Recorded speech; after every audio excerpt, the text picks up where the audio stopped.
ಆಯೋಜಿಸಲಾಗಿದೆ. ಕಾರ್ಯಕ್ರಮದ ಉದ್ಘಾಟಕರಾಗಿ ಜಿಲ್ಲೆಯ ಹೆಮ್ಮೆಯ ಸಂಸದರಾದ ಶ್ರೀ ಸಾಗರ್ ಖಂಡ್ರೆ ಭಾಗವಹಿಸಲಿದ್ದಾರೆ. ಸಾಂಸ್ಕೃತಿಕ ಕಾರ್ಯಕ್ರಮವನ್ನು ನೀಡಲು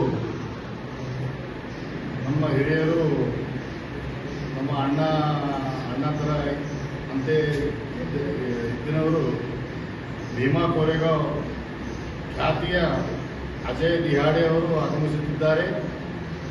ಉದಗಿರ್ ಶಾಸಕರಾದ ಸಂಜಯ್ ಬನ್ಸುಡೆ ಸಾಹೇಬರು, ಮಾಜಿ MLCಗಳಾದ ಕೆ ಮುರಳೀಧರರಾವ್ ಅಂಕಲ್ ಅವರು, DSS ಮುಖಂಡರಾದ ಮಾರುತಿ ಬೌದ್ಧೆ ಅಣ್ಣವರು ಮುಖ್ಯ ಅತಿಥಿಗಳಾಗಿ ಭಾಗವಹಿಸಲಿದ್ದಾರೆ.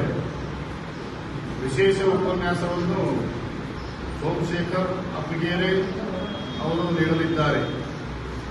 ತಾಲೂಕಿನ ಮಹಾಜನತೆ, ಸಂವಿಧಾನ ಪ್ರೇಮಿಗಳು, ಬುದ್ಧ ಬಸವ ಅಂಬೇಡ್ಕರ್ ಅನುಯಾಯಿಗಳು ಹೆಚ್ಚಿನ ಸಂಖ್ಯೆಯಲ್ಲಿ ಭಾಗವಹಿಸಿ ಕಾರ್ಯಕ್ರಮ ಯಶಸ್ವಿಗೊಳಿಸಬೇಕಾಗಿ ವಿನಂತಿಸಿಕೊಳ್ಳುತ್ತೇವೆ.